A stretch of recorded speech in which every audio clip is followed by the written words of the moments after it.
नमस्कार मित्रांनो, स्वागत आहे तुमचं आताच्या ब्रेकिंग न्यूजमध्ये.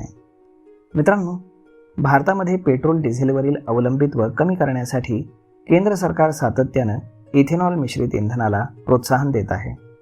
आता या मोहिमेला मोठी चालना मिळणार असून देशातील सर्वात मोठी कार उत्पादक कंपनी मारुती सुझुकी 4 जून रोजी भारतातील पहिली फ्लेक्स फ्यूल कार सादर करणार आहे.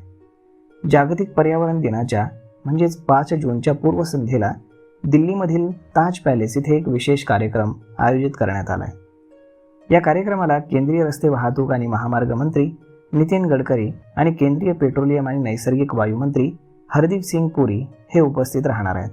त्यामुळे या लॉन्चकडे संपूर्ण ऑटोमोबाईल उद्योगाचं लक्ष लागलेलं आहे.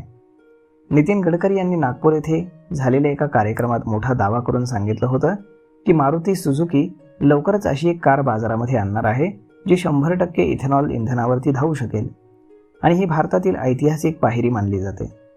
गडकरी यांच्या मते देशातील महागड्या कच्च्या तेलाच्या आयातीवरती नियंत्रण आणण्यासाठी आणि पर्यावरणपूरक वाहतुकीला चालना देण्यासाठी फ्लेक्स फ्यूल वाहनांचा वापर वाढवणं अत्यावश्यक आहे. त्यांनी टाटा, महिंद्रा, टोयोटा यांसारख्या अनेक कंपन्यांशी अशा वाहनांवरती बोलणी करून त्यांना काम देखील सुरू करायला सांगितलं. मारुती सुझुकीने अद्याप कोणती कार सादर केली जाणार आहे याबाबतची अधिकृत घोषणा केलेली नसली तरी तज्ज्ञांच्या मते फ्लेक्स फ्यूल आवृत्ती असलेली वॅगनार किंवा फ्रॉनेक्स बाजारामध्ये दाखल होऊ शकते. फ्लेक्स फ्यूल वॅगनारचं प्रोटोटाईप मॉडेल 2024 मध्ये भारत मोबिलिटी शोमध्ये प्रदर्शित करण्यात आलं होतं, तर फ्लेक्स फ्यूल मॉडेल हे 2025च्या जपान मोबिलिटी शोमध्ये त्यानं लक्ष वेधून घेतलं होतं. त्यामुळे 2 मॉडेल्सपैकी एक उत्पादनासाठी तयार स्वरूपामध्ये होण्याची शक्यता वर्तवली जाते. फ्लेक्स फ्यूल वाहनांमध्ये असं इंजिन वापरलं जातं जे पेट्रोल, इथेनॉल किंवा दोन्हींच्या मिश्रणावरती सहज चालू शकेल. अशा वाहनांमध्ये E20, E85 किंवा E100 सारख्या विविध इथेनॉल मिश्रणांचा वापर करता येतो. स्पेशली इथेनॉल हे ऊस, मका, तांदूळ आणि इतर कृषी उत्पादनांपासून तयार केलं जातं. त्यामुळे शेतकऱ्यांना अतिरिक्त उत्पादनाचं साधन मिळण्यास एक मदत होते. याशिवाय कार्बन उत्सर्जन कमी होऊन पर्यावरणाचं संरक्षण करण्यासही मोठा हातभार लागतो.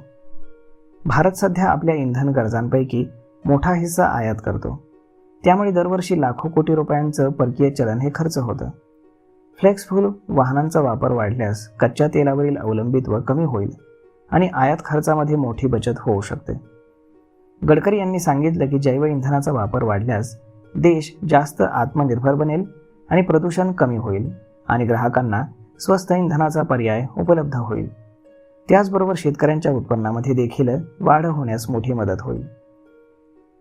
तर मग मित्रांनो, अशा पद्धतीनं मारुती भारतातील पहिली फ्लेक्स फ्यूल कार घेऊन येते 4 जूनला. तर मग मित्रांनो, कोणती असेल ती कार आणि किती मायलेज देईल पाहूयात आल्यानंतर. तर तोपर्यंत तुम्हाला हा व्हिडिओ, ही माहिती कशी वाटली हे तुम्ही आम्हाला कमेंट करून नक्कीच सांगा. आणि जर हा व्हिडिओ तुम्हाला आवडला असेल तर आपल्या जवळच्या मित्रमंडळींसोबत देखील हा व्हिडिओ तुम्ही शेअर करायला विसरू नका. धन्यवाद.